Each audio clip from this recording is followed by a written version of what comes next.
తీసుకెళ్తా ఉంది. బైబిల్ చాలా స్పష్టంగా చెప్తుంది, ఇది పాపము, పాప స్వభావము, పాపము అని చెప్తా ఉంది. ప్రజలెందుకు సంతోషాన్ని అనుభవించలేకపోతున్నారంటే వాళ్ళ జీవితంలో ఈ పాపం అనేది ఉంది కాబట్టి సంతోషం లేదు. ఈ పాపం ఎవరిలో ఉంటుంది?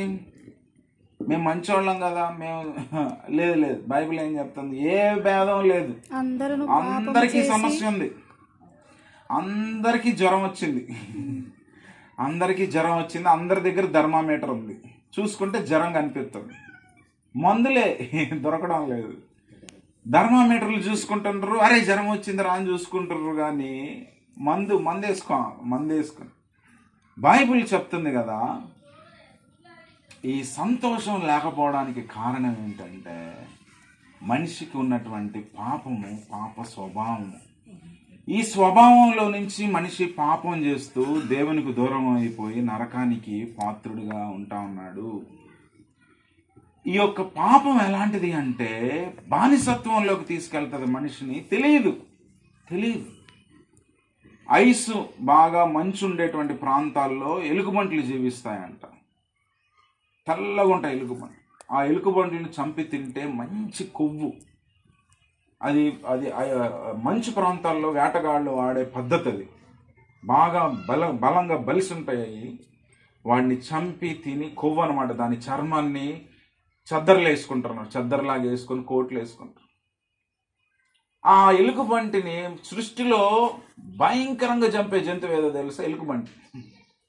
బతుకుండగానే లాక్కొని పీక్కొని తింటది. దానికి అసలు ఒక వివరం అన్ను ఏది ఉండదు, ఒక పద్ధతి ఉండదు. కనిపిస్తే మనిషిని చంపేసిద్ది. చంపుతున్నానని కూడా దానికి తెలవదు. వెళ్ళి దాన్ని ఏదో చేద్దాం అనుకుంటే చెయ్యి బీకేసిద్ది, చెయ్యి బీకి తింటది. నేను ఏడుస్తూ అరుస్తుంటే దానికి ఏం పట్టదు. కళ్ళు బీకి భయంకరంగా క్రూరంగా చంపిద్ది. అది దానికి తెలియదు. అందుకు వేటగాళ్ళు ఏం చేస్తారంటే దాన్ని ఎలా అయినా పట్టుకోవాలని ఒక కత్తిని, ఒక అడుగు పొడుగుండే కత్తిని తీసుకొని, పదునైన కత్తిని తీసుకొని ఒక జంతువును, కుక్కరో దేన్నో చంపి దాని రక్తాన్ని పూసి 2-3 సార్లు ఎండబెడతారు. రక్తం పూస్తారు, ఎండబెడతారు, రక్తం పూసి అట్లా నిగనిగలాడిపోతుంటుంది ఆ కత్తి ఎర్రగా. చూడగానే ఆ ఎలుకబంటికి అబ్బా ఇదేదో మంచి, నాకు రెడీమేడ్ ఫుడ్ ఇచ్చారా, నేను చంపనవసరం లేదు, మంచిగా ఇదేదో రక్తం నెగనెగలాడుతుంది, అసలు చంపుకుని తినే పరిస్థితులు, మంచిగా పోయి తాగేద్దాం ఈ రక్తం, అసలు దానికి బాగా ఇష్టం. ఆ కత్తిని తీసుకెళ్ళి ఐస్ ముక్కలో పెడతాం వేటగాళ్ళు. పెట్టగానే అది పోయి మంచిగా నాకుతూ ఉంటుంది. ఎర్రగుంది కాబట్టి రక్తం అనుకుంటుంది. ఆ నాలిక తెగుతుంది. దానికి ఉన్న పదునికి నాలిక తెగి రక్తం వస్తూ ఉంటే ఆ కత్తి నుంచి వస్తుందేమో ఆ రక్తం, జంతువుదేమో అనుకోని అది తాగుతూ ఉంటుంది. చూస్తే దాని రక్తమే. బీపీ తగ్గిపోయి డౌన్ అయిపోయి పడిపోతుంది. వేటగాళ్ళు వచ్చి దాన్ని పట్టుకొని చంపేసి తీసుకు. దానికి ఏమవుతుందో తెలవదు. అదే బానిసత్వం అంటే. బయటికి రాలేనటువంటి పరిస్థితి కదా. కాబట్టి పాపం మనల్ని ఏం చేస్తుంది అంటే మనకేం జరుగుతుందో తెలియనట్లుగా మనల్ని పట్టుకొని పీడిస్తూ బానిసత్వంలోనికి తీసుకెళ్తా ఉంది, నరకానికి తీసుకెళ్తా ఉంది. అందుకే మనుషుల్లో అశాంతి, ఐక్యత లేదు, ప్రేమ లేదు, క్షమాపణ లేదు, కొట్లాట్లు, గొడవలు, నిందలు, అవమానాలు, చంపుకోవడాలు, మానభంగాలు, దొంగతనం. ఎందుకు ఇంత ఘోరంగా జరుగుతుంది ప్రపంచంలో? బానిసత్వంలో ఉన్నాడు మనిషి. పాపం అనే సంకెళ్ళతో ఉన్నాడు. సంతోషం లేదు. ప్రజలందరికీ ఈ శుభవర్తమానం ఉంది, కానీ ప్రజలందరికీ సంతోషం కూడా లేదు. అందరూ ఏ భేదం లేదు, పాపం. అయితే గొప్ప విషయం ఏంటో తెలుసా? 3వ మాట చూడు. దావీదు పట్టణమందు నేడు రక్షకుడు మీ కొరకు పుట్టి ఉన్నాడు. ప్రైజ్ అలా. యేసు ప్రభు పుట్టినప్పుడు ప్రపంచం నడిబొడ్డులో ఆయన జన్మించాడు. ఒక దేశంలో, ఒక ప్రాంతంలో, ఒకవైపుగా కాదు, కానీ ఆయన పుట్టిన పుట్టుక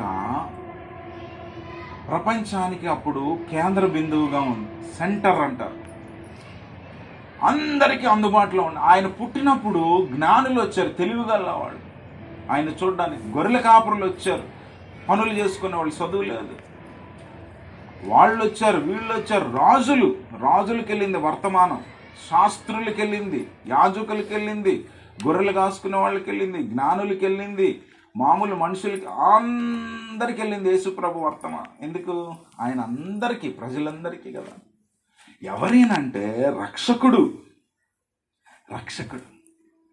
మనిషికి ఈ రోజుల్లో కావాల్సింది ఏంటి? డబ్బా. చాలా డబ్బు ఉంది, ఆస్తిపాస్తులు ఉన్నాయి, శాంతి సమాధానాలు. చాలామంది యోగాలకు వెళ్తుంటారు, లేకపోతే కౌన్సిలింగ్లకు వెళ్తారు. నాకు తెలిసిన ఒక అమ్మాయి ఉంది, బాగా చదువుకుంది, అందగత్తె, 22 ఏళ్ళు ఉంటాయి అమ్మ అంటే. నా దగ్గరకు వచ్చింది, 2 ఏళ్ళ నుంచి నిద్ర పట్టడం లేదని. నీకేమైందే? మేం కదా అనాల్సింది, పెళ్ళై పిల్లలు వచ్చి ఇల్లు వాకిలు ఆగమైపోతే మేం కదా అనాల్సింది, నిద్ర పట్టడం లేదు. నీకేమైంది?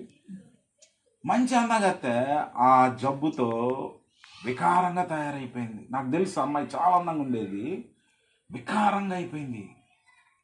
ఏంటి ఇట్లా అయిపోయింది? డాక్టర్ దగ్గరికి తీసుకెళ్ళమంటే నిమ్స్లో తీసుకెళ్ళాం, న్యూరో అంట స్పెషలిస్ట్. వెళ్ళి అవి చేసి ఈ చేసి 4 రోజులు టెస్టులు చేస్తే ఆ డాక్టర్ ఏం చెప్పిందో తెలుసా?